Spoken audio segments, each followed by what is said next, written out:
Hey, what's up everybody? I have 5 tips to manage hunger on contest prep. This is a question that came up on J3 University, your source for physique enhancement education. So number 1, can dive into these, is sleep. And I know you thought, well, I'm not sleeping because I'm hungry. And so I do have a tip for that, and we will get to that one.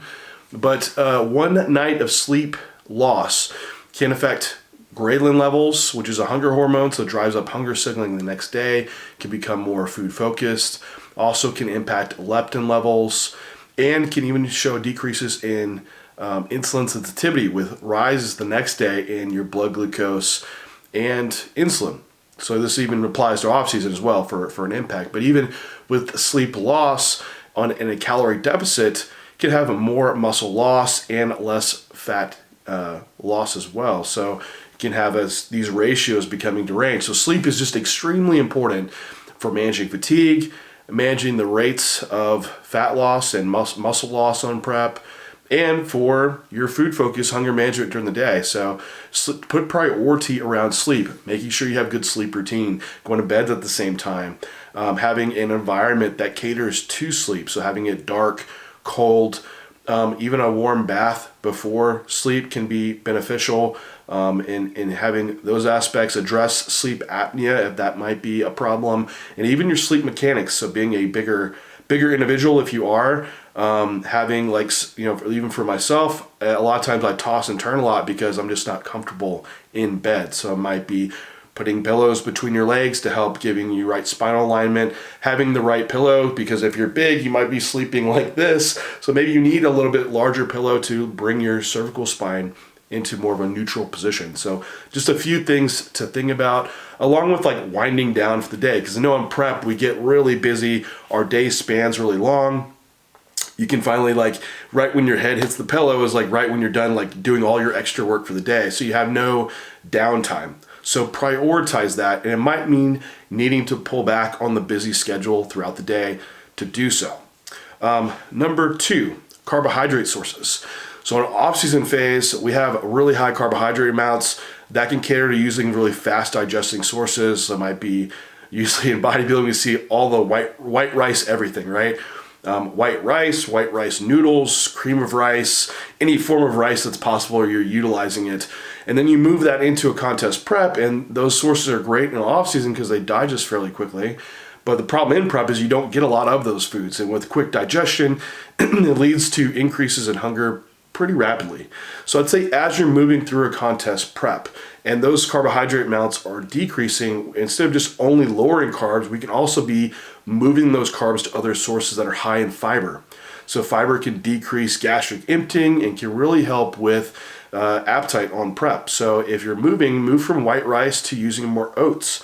Oats still has a lot of fiber in it and can slow down digestion, or even some other vegetable sources, which I know you don't even hear people using. Some of these sources on prep might be pumpkin, or it might be a butternut squash as an option. Or if you're using like white bread, moving to like some high fiber breads, high fiber wraps, like these are absolutely acceptable to do in prep. And also dietary fiber decreasing on prep. Usually a lot of people get GI issues, constipation, because their fiber intake is just lowering. So uphold what you know in off season is a good fiber amount that keeps constipation from occurring. Now, the caveat to that is making sure you're not adding in too much fiber at one time, because it can cause some distension, gas, and issues, or you're driving up so much fiber that it just runs the issue. You stay so distended all day that you're not able to hit proper posing, train your abdominal waistline like you need to in prep. Also in carbohydrates comes to tip number 3, which would be your vegetable sources. Veggies are a really low cost for the volume that you get. So really the calorie amount from a vegetable is so small. 100 grams of vegetables, sometimes that can be as low as like 20 calories. So if you think about how much food you can really get, the point being, back to that carbohydrate amount, is watch your food volumes, because it can cause a lot of issues with distension, and we still want to be keeping like a tight waistline to be able to train it for posing. Also, they're not calorie free. So you can't just eat free as many vegetables as you want, untracked, because they still have a calorie contribution, especially if you're someone that is getting to really low calorie amounts. that could be impactful. You can be surprised how much you add in. Then it also depends on the vegetable source as well. Like something like peas and corn is going to have a much larger calorie contribution and carbohydrate amount for a smaller amount of fiber. So stick to vegetable sources that give you good bang for the buck. Spinach, green beans, even carrots are an option. But don't shy away from vegetables that are not your typical bodybuilding ones as well. Like I mentioned, butternut squash earlier. Beets are an excellent one. I'm huge on those. I think they even have a performance benefit to your aerobic training, even resistance training, along with cardiovascular health benefits and a great fiber source too. So don't shy away from carbs. Move up carbs as needed. And then on that note too is someone that's can't eat a lot of food. There's something called high energy flux. So it's an idea of, should you be dieting on high food and high activity? So you move a lot so you can eat more, or you just sit on the couch all day and you have to eat less because of it.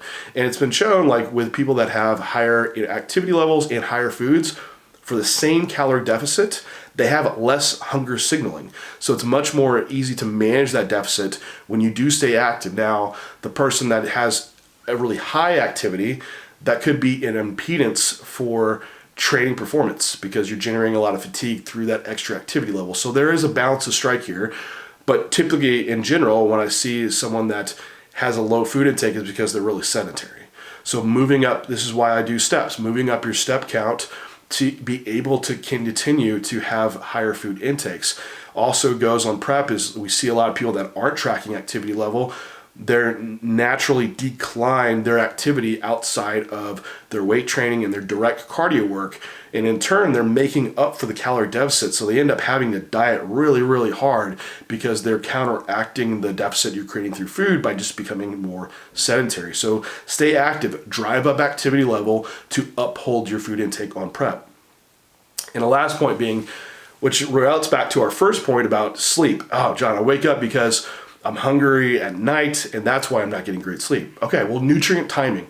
It's our fifth tip. It matters. And so one aspect to this is fasting a little bit longer in the morning. This is what I'll do. I'll get up, I'll have some coffee, I'll let all my, whatever I'm doing stimulant-wise kind of kick in. Then I'll go do cardio. Might do a couple emails, then I'll finally get to meal one.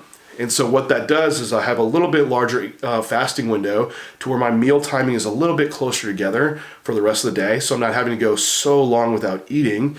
And so that's a hunger management strategy. And then another one with that is timing food around the times when you are hungry. Kind of makes sense, right?